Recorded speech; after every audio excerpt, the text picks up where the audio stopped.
पहले ये वीडियो देखो, बाद में कमेंट करना कैसा लगा। तुम लोगों ने चोरी की वजह से मेरे साथ ही किया है। मैं तुझे श्राप देता हूँ कि तुम्हारे गांव में चोरी चलती रहेगी और ये चोरी कभी नहीं रुकेगा। ऐसी चोरी होगी कि किसी को कभी चोर नहीं दिखेगा। जैसा तुमने मुझे अपमानित करके 4 दिनों से बांध कर रखा है, मैं भूख प्यास से तड़प रहा हूँ, इसी तरह तुम भी तड़पोगे और यही मेरा श्राप है। किसी तरह रात हुई। साधु बिना पानी और खाने के तड़प रहे थे और तड़प तड़प कर अपना प्राण वहीं त्याग देते हैं।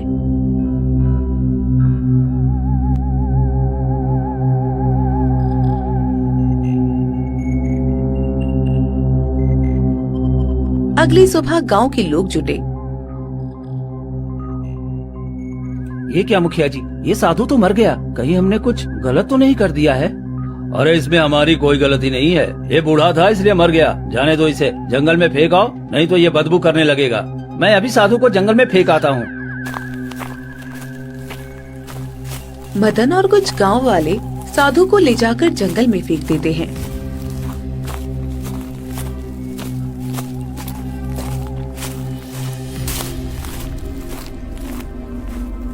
कुछ दिन बीतते हैं और अचानक एक गांव वाला फूट फूट कर रोने लगता है। हे भगवान, ये क्या हो गया? मेरे घर के सारे जेवर गायब हो गए और मेरी पत्नी ने आत्महत्या कर ली। ये तुम क्या कह रहे हो? भला हमारे गांव में तो चोरी रुक गई थी, फिर चोरी कहाँ से हो गई? पता नहीं, हम सब खाना खा ही रहे थे कि अचानक मेरी पत्नी उठी अलमीरे से कपड़ा निकालने और देखा कि सारा जेवर गायब है। वो इतना महंगा जेवर था कि उसे देखकर मेरी पत्नी को हार्ट अटैक आ गया और वो इस दुनिया से चली गई। अरे मैं तो लुट गया, बर्बाद हो गया, मैं कहीं का नहीं रहा। और सबसे बड़ी बात कि कोई चोर भी नजर नहीं आया। ये कैसे हो सकता है? भला ये चोरी, वो भी आंखों के सामने, बिना किसी के होने से? ये तो सच में बड़ी घटना है। हमें अब पूरी रात पहरेदारी करनी पड़ेगी, तभी हम इस चोरी को रोक सकते हैं। फिर उस रात पूरे गांव वाले जाकर पहरेदारी करते हैं।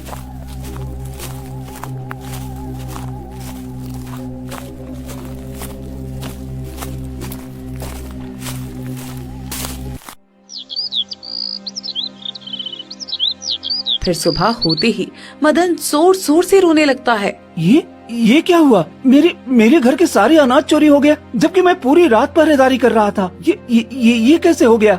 अरे ये कैसे हुआ? तुम तो पूरी रात पहरेदारी कर रहे थे, फिर अनाज कैसे गायब हो गया? ये क्या हो रहा है? पहले जैसी चोरी फिर से शुरू हो गई, लेकिन इस बार तो चोरी कुछ रहस्यमयी तरीके से हो रही है। सभी लोग दरवाजे पर पहरेदारी दे रहे हैं और घर के अंदर चोरी हो जा रही है। अरे मुखिया जी, मैं तो लूट गया, बर्बाद हो गया। मेरे सारे कपड़े चोरी हो गए, घर में एक भी कपड़ा नहीं बचा। ये क्या हो रहा है? अब तो अनाज के साथ साथ कपड़े भी चोरी होने लगे हैं। ये क्या, तुम्हारे घर से भी कपड़े चोरी हो गए? ये कैसे हो सकता है? ये चोरी रुकने के बजाय और क्यों बढ़ रही है? तभी मुखिया की पत्नी हेमलता भागते हुए आती है।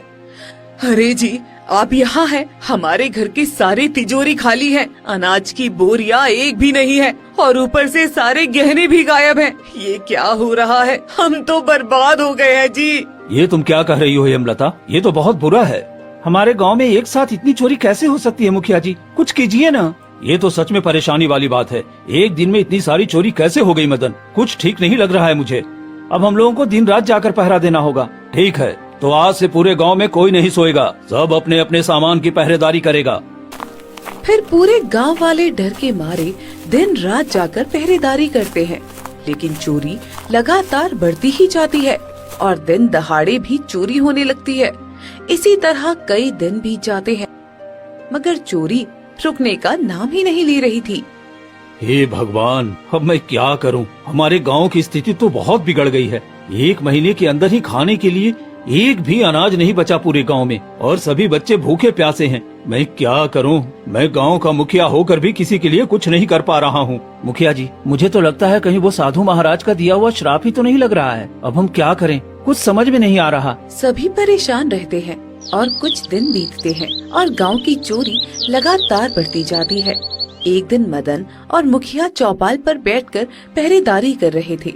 तभी एक गाय भागती हुई गांव में आती है। अरे ये गाय हमने तो पहले कभी नहीं देखा। ये हमारे गांव में क्या कर रही है? जरूर कोई बात है जो ये हमें बताना चाहती है। भला एक गाय कैसे बोल सकती है मुखिया जी? मैं बोल सकती हूँ, मैं कोई साधारण गाय नहीं हूँ। मैं अपने गुरु को ढूंढ रही हूँ। कई दिनों से उन्हें ढूंढ रही हूँ, पर वो मुझे कहीं मिल ही नहीं रहे। तुम्हारा गुरु? गाय का भी भला कोई गुरु होता है? कौन है तुम्हारा गुरु, बताओ तो। मेरे गुरु एक साधु महाराज थे जो बहुत दिनों के बाद तपस्या से लौटे थे। उन्होंने कहा था कि वो खाने का इंतजाम करने जाएंगे, पर अभी तक वो वापस नहीं आए। मैं उनकी प्रतीक्षा करते करते थक गई, तो अब मैं उन्हें ढूंढने निकली हूँ। सब जगह ढूंढा पर वो कहीं नहीं मिले। अब मैं तुम्हारे गांव में आई हूँ। क्या आपने किसी साधु महाराज को देखा है जो बहुत बूढ़े होंगे और तपस्या करके लौटे हैं? ये क्या? हमने तो उनके साथ बहुत बड़ा अन्याय कर दिया। ये हम सबसे क्या हो गया? हमने तो बहुत बड़ा पाप कर दिया मदन। क्या हुआ? आप लोग इतने परेशान क्यों हैं?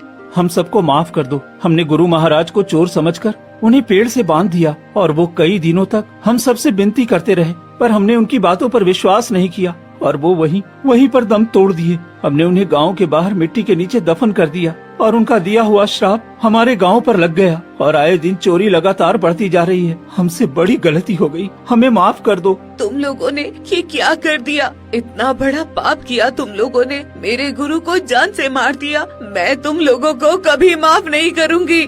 हम सब अपनी गलती की सजा भुगत रहे हैं। बस किसी तरह बता दो, ये श्राप हमारे गांव से कैसे हटेगा? देखो, सभी भूखे प्यासे तरस रहे हैं। एक दाना तक घर में नहीं है। हम लोग कई जगह भटक रहे हैं। मैं ये रास्ता नहीं बता सकती। मेरे गुरु ही बता सकते हैं कि उनका श्राप कैसे टूटेगा।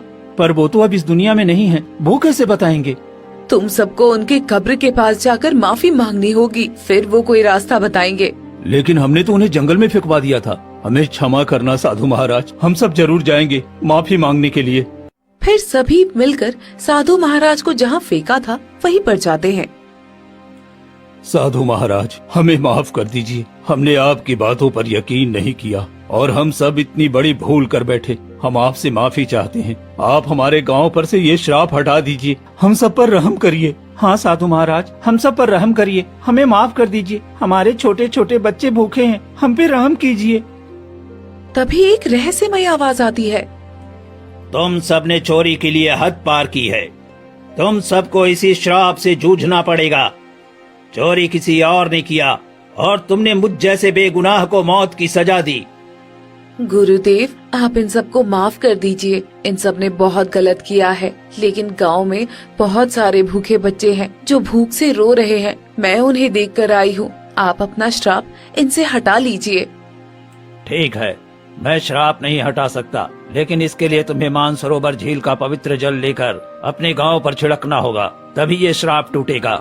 जी साधु महाराज, मैं वो मानसरोवर झील का पानी अवश्य लेकर आऊंगा और हम सब ने जो गलती की है उसका प्रायश्चित भी करेंगे। नहीं, तुम ये नहीं ला सकते। पहली बार मुझ पर शक मदन ने किया था और मेरे साथ बुरा व्यवहार किया, इसलिए परीक्षा उसी को देनी होगी। और ध्यान रहे, रास्ते में कुछ भी आए उसमें उसे फंसना नहीं है और वो जल लेकर ही आना है। मैं वादा करता हूँ साधु महाराज, मैं जल लेकर जरूर आऊंगा। इतना कहकर मदन घने जंगलों की तरफ निकल पड़ता है और कुछ ही दूर जाने के बाद उसे ढेर सारा खजाना दिखता है। अरे, ये तो खजाने का ढेर है। अगर इसे ले लूं तो पूरे गांव की गरीबी दूर हो जाएगी और जितना चोरी हुआ है वो सब वापस भी आ जाएगा। मुझे ले लो तो तुम्हारी सारी तकलीफें और पूरे गांव की तकलीफ दूर हो जाएगी। फिर मदन 2 कदम आगे बढ़ता है और रुक जाता है। अरे, मैं ये क्या कर रहा हूँ? नहीं, मैं ऐसा नहीं कर सकता। हमारे गांव पर श्राप लगा है। अगर मैं ये ले गया तो शायद ये खजाना भी चोरी हो जाएगा। नहीं, मुझे आगे बढ़ना चाहिए। तभी खजाना मिट्टी के ढेर में बदल जाता है। अरे, ये क्या? ये तो भ्रमजाल था। हाँ, बाल बाल बच गया मैं। थोड़ी दूर जाने के बाद ही मदन मानसरोवर झील के पास पहुंच जाता है। तो यही मानसरोवर है। मुझे जल्दी से जल लेकर वहाँ लौटना चाहिए। जैसे ही मदन जल लेने झुकता है, तभी एक रहस्यमयी आवाज आती है। तुम ऐसे जल नहीं ले सकते। अगर तुम्हें जल चाहिए तो मेरे प्रश्नों के सही सही उत्तर दो, तभी मैं तुम्हें ये झील का जल दूंगा। ठीक है, मैं तुम्हारे प्रश्नों के उत्तर देने के लिए तैयार हूँ। बताओ, मैं अंधेरे को भगाऊं घर आंगन सजाऊं, बिना हाथ पैर के हर कोना रोशन कर दूं। मैं कौन हूँ? मदन सोचता है, फिर बोलता है। झील महाराज, इसका उत्तर है उजाला। उजाला एक ऐसी चीज है जो बिना हाथ पैर के कोने कोने रोशनी देती है। तुमने बिल्कुल सही जवाब दिया। अब जल ले जा सकते हो। फिर मदन जल्दी से मानसरोवर झील का जल ले आता है और गांव की तरफ निकल पड़ता है और कुछ ही देर में मुखिया के पास जाता है।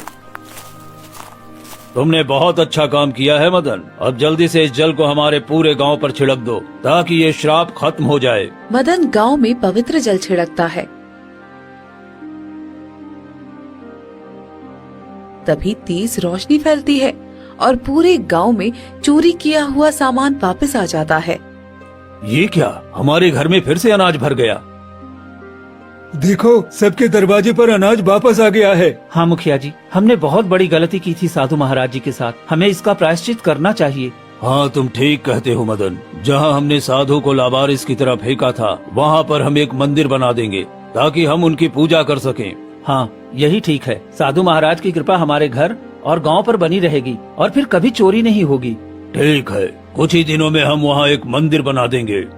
और उस दिन के बाद से गांव में चोरी होना बंद हो जाता है और मुखिया और गांव वाले मिलकर साधु महाराज के लिए एक खूब सुंदर सा मंदिर बना देते हैं और सुबह शाम वहां दीपक जलाकर साधु महाराज की पूजा करने लगते हैं। और इस तरह पूरा गांव खुशी पूर्वक रहने लगता है।